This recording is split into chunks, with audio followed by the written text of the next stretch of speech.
Hi everyone, Susan Tran here at DC News Now, and we are starting a new series of conversation. It's Women's Wednesday, and that's when we're going to talk about all of the topics we want to include all of our friends in on, all the things that we're trying to discuss as our friend group and tackle them together. And today, our main topic is managing our mental health as we are faced with a really difficult time in the district. And we are so grateful to have Jocelyn Stephenson joining us. Thank you so much for being here, Jocelyn. Thanks. It's wonderful to be here. I appreciate the invitation. All right, Jocelyn, it's a hefty weight, I feel like all of our friends are faced with. People keep asking how I'm doing because when we look out on our streets, like this scene is a little intimidating. There are Absolutely. soldiers, the National Guard troops, they are now armed. We have federal agents on patrol and DC police. Are you seeing a lot of people who feel like this might be a little much? Yeah, it's impacted my clients on a regular basis. I mean, I have clients that I see both in person in the office as well as virtually, and I've had a few of my in-person clients opt to do more virtual sessions as a way to sort of avoid having to come into the city. It's really affected, I think, the way people kind of walk around and go about their everyday lives, because now there's this increased presence so that even if you're not directly interacting with any soldiers or guardsmen, you're still kind of seeing them, and there's this kind of cloud that can sometimes hang over the city, I feel. It just feels intimidating. I feel like there are our friends, and when we have these conversations, they feel like this is not what they're used to, and it's intimidating. How would you advise people to kind of get a little zen or figure out how to manage these anxieties we might be seeing? Yeah, absolutely. So one of the first things that we deal with when working with anxiety is that we, rather than trying to pretend that it doesn't exist or that we are trying to distract ourselves from it, we try to just sit with it. So one of the things that I've recommended for my clients is that rather than pretending that there's not this increased police presence and things like that, that you focus on both a sort of setting yourself up to be able to work with that anxiety and sit through it, which means just kind of letting yourself feel it. But also that means finding other ways to make sure that you're finding the joy in every day. So rather than distracting ourselves entirely, what you want to do is feel as many different things as possible. So both your anxiety, but also the everyday kind of normal joys. So one of the things that's come up, this past week is that all the kids are returning to school. Right. And so what I've encouraged a lot of clients and even, my friends to do is to really spend some time celebrating those milestones anyway, right? You see I've gotten all these wonderful photos from my friends of, their kids on their first days with their little plaques, telling about, what grade they're going into and things that they like and stuff like that. And it's really important to try to normalize as much of that as possible. So as much as you can, while you're feeling that anxiety and while you may run into those guards people, it's also really important just to find and lean into the everyday joys of life. Is there a way to actually do that, to kind of think about it and sit with it? Like, what does that mean? I feel like there are people out there who are thinking, okay, sit with those feelings. Like, what does that look like or feel like, or how does someone approach that who might not be familiar with maybe meditation or kind of being in your own space? I don't like quiet. It makes me uncomfortable. So, sure. I have a busy mind. So how would you kind of set the steps for someone to follow some of the advice that you're giving? Yeah, absolutely. So for a lot of people, anxiety is embodied. It shows up in our bodies in different ways. Sometimes it may be tingling around your head, or maybe tightness in your jaw or in your shoulders. It could be clenching your fists. There are just these ways that our body carries anxiety. And so one of the first things you can do is try to notice that. If you're feeling tension anywhere in your body, what does it look like just to sit and notice it first? So that's really the first step. And then after that, we, like in meditation, you do a lot of breathing exercises and things like that. So that might mean working on releasing that tension. So if your shoulders are, kind of hiked up near your ears, that means really being intentional about rolling them down, taking some deep breaths in and out, and really just letting yourself notice what's happening in your body. Does that make sense? It does. And what it would be normal, like, you walk to work and you go through Union Station, say, and you see the Humvees and the military trucks and you see all the soldiers. And then you might grab some lunch and you see, other officers. What is normal? Like, every time you see someone like that, or do you become desensitized to it? And how often are you kind of having to kind of sit with your feelings and relax, or give yourself some space to acknowledge that you're feeling really tense? I think it depends on the person. I think if you have the opportunity to sit with your feelings at any point during the day, by all means, just take a few moments and really be in your body. For some people, though, that's kind of impractical, right? You're going through your day, you're maybe getting kids off to school, you're working, that sort of thing. And so maybe that means at the end of the day, you sit down, perhaps as part of your nightly ritual as you're headed to bed, and kind of spend some time focusing on relaxing. Okay, so it's not like a constant, I have to check in.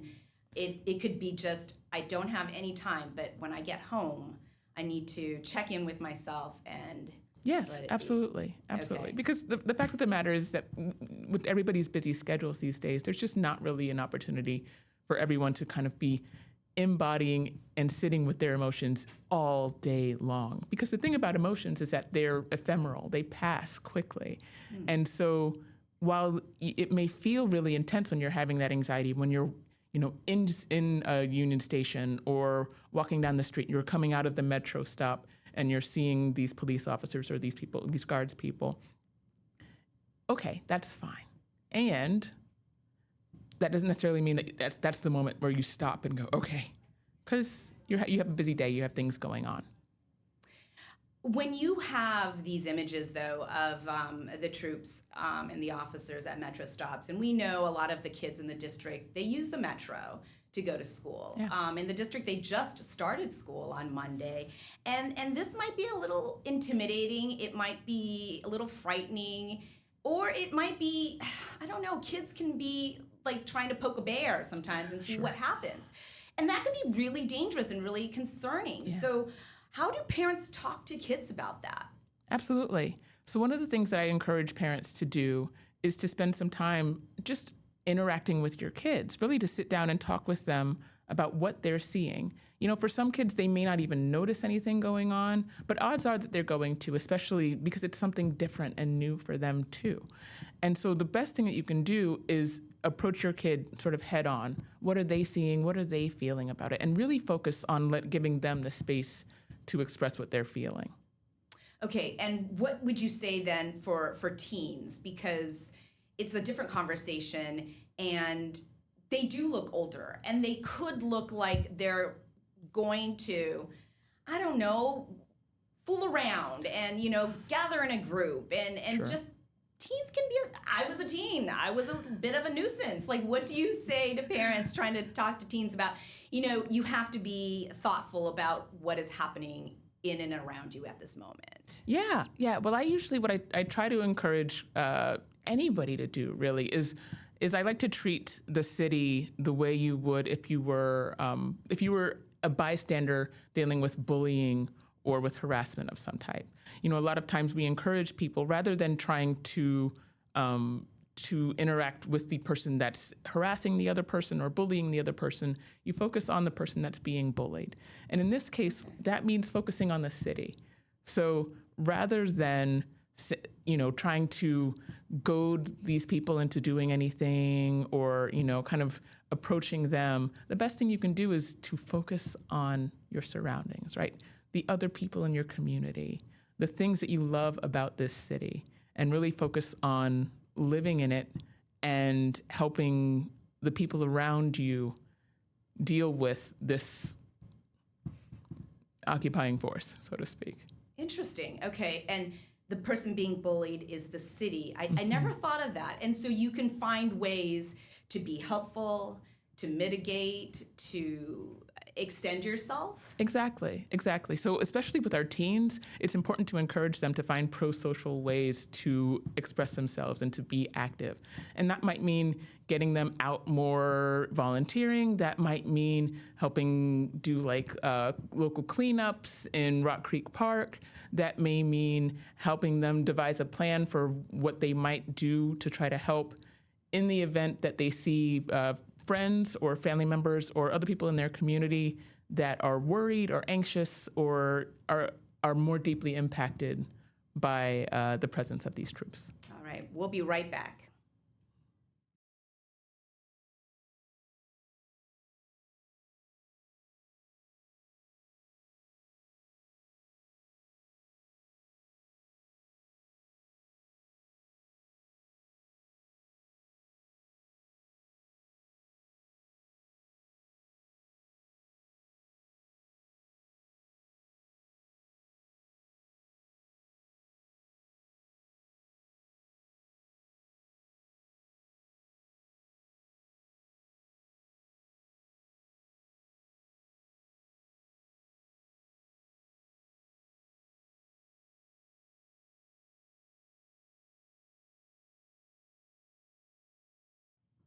All right, we are back with Jocelyn Stephenson, a therapist, and she's going to help us navigate the situation we're seeing in the District of Columbia, where we are seeing troops just patrolling our streets. And we're talking about kids, and I never really thought about teens. They do. They can want to fool around, test the boundaries, see what happens.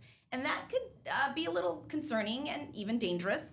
And you were saying when you have a situation like that, maybe have the conversation with your child that the city is being bullied and these are the things we can do. These are actual things that we can do to make us feel like we're doing something. Yeah, absolutely. And so a lot of it really is about planning in advance, right? So sometimes that may mean having a plan if your teen runs into ICE agents in the middle of detaining somebody, right? And that means encouraging them specifically to know, one, that they should not engage because they're not in a place to do so, but also to think about how they might take other action. You know, one of the things that I heard about happening in the city a few days ago, neighborhood members in Columbia Heights came and swept through the neighborhood, right? So they came through and they saw that ICE was in the area, and they, as a group, got together and had a sort of peaceful action where they essentially encouraged these people back to their cars, and they left. I don't think teens should obviously be doing that on their own, but I think that there are ways to get in on neighborhood listservs, things like that, that help them know, oh, here are organized ways that we can get involved. Right. If there are kind of proactive things they could do, because there are checkpoints. They're not necessarily ICE roundups that we've been seeing in Los Angeles, but there are checkpoints where they're checking for immigration status. There are places where it's popular for people who are food delivery drivers, and they're stopping and checking their status. And that could be upsetting for a family because they could know the family, they could feel it because there are children that their lives are being disrupted. And how do you kind of talk about that with these, how do we talk about it amongst ourselves and with our families and our children? Yeah, so as I was saying earlier, it really is all about giving space and acknowledgement to whatever feelings you're having, whether that's you as an adult or your teens or your children, and really allowing them to express the fullness of what they're going through. So that may mean helping them name things like anger or frustration, but also fear and worry. It also means giving them the opportunity to point out and notice the positive things that they're still feeling too, like excitement about the new school year, or pride about their graduating to a new class, things like that. So that they're not just focused solely on what's going on here in town and the sort of negative aspects of that, but they're really truly having an opportunity to normalize that there are other parts of their lives and that these things still carry weight and are important. And what about adults? I saw this interview of this woman, and she was nearly in tears just talking about this guy on a moped, and police just took him. Yeah. And she was describing it, and she was in tears. And what are we supposed to do? How are we supposed to manage these emotions? Yeah. Well, I think the hard part is that, it's difficult to do that in real time. And the thing about this is that, especially as a therapist, usually when I'm seeing clients, there's usually by the time someone is seeking therapy, they are coming in from a space of having already worked through some sort of trauma or lived through some sort of trauma that they are now wanting to work through. That's not the case here, because the trauma can still be ongoing, right? We're still in the middle of it. It is still happening. And so the difficulty is that it can be hard to say, okay, let's move on, let's grow, let's heal from this thing when it's still actively impacting our lives and those of our community members. And so one of the things that's helpful in that case is really just being able to share those things with other people. I can't stress enough how important community is in a moment like this, when it can be really easy to feel isolated, to feel like, oh, as one person, I don't know what I can do. As one person, I may be specifically impacted. These are the times when it's important to rely on your community, on your friends and family, reaching out and making connections with the other people who may be able to help you, if nothing else, to normalize what's going on, right? To say, okay, yes, I feel that too. And just have conversations or take action? It depends on the person. Some people are big on action, right? They say, hey, I'm feeling something and I want to express it by putting that feeling into something, right? Mm-hmm. Great, absolutely. But that's not true for everyone. And for some people, whether it's because they are afraid or they're just not in a position to do so, it makes more sense just to be able to acknowledge those feelings and to speak on them. In which case, yes, absolutely, just having conversations with other people and saying, this is what I'm feeling, and this is what I'm going through, and this is what I'm worried about, can be largely helpful. Oh my gosh. All right. Great advice. And we will be right back to talk more with Jocelyn Stephenson.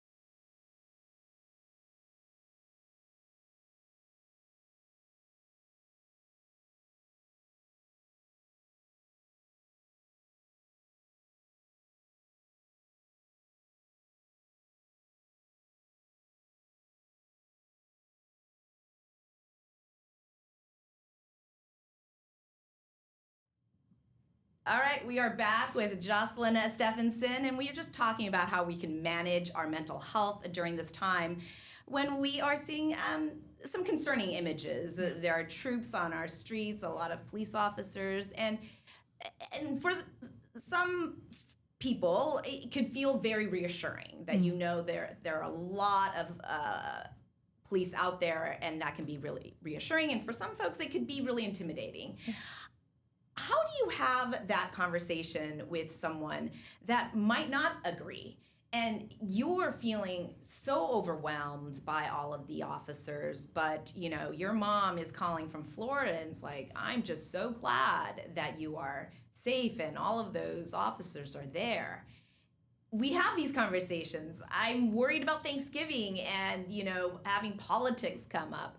How are we supposed to, or give us some advice on how to manage these conversations? Yeah. Well, I think one of these sort of traps that many people fall into is trying to convince their family members that one way of thinking about something is correct, right?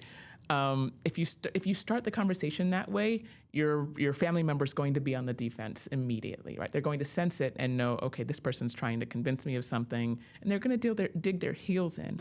If you're looking for more empathy, if you're looking for more opportunity to kind of connect about what you're feeling, the best thing you can do is just to talk from your own experience, right? that doesn't mean that you're speaking without any sort of emotion or sort of any passion. But what it does mean is that you're not approaching the conversation as an opportunity to necessarily change anyone's mind, but instead you're approaching the conversation as an opportunity to share your experience personally, right? So just being able to say, hey, I hear what you're saying, and in a lot of situations, having a police officer or the troops there can be reassuring in many ways. Personally, for me, this has been the impact on my life. Here's what I've seen in my neighborhood. Here's some of the stuff that's gone on, and here's how I'm experiencing it. And I think for a lot of people, being faced with that sort of I statement focus it's a little easier to hear that and then to take that into account rather than to say, well, you're wrong, and you're using all sorts of, inflammatory language, right, that sort of thing. Can we practice that? Sure, absolutely.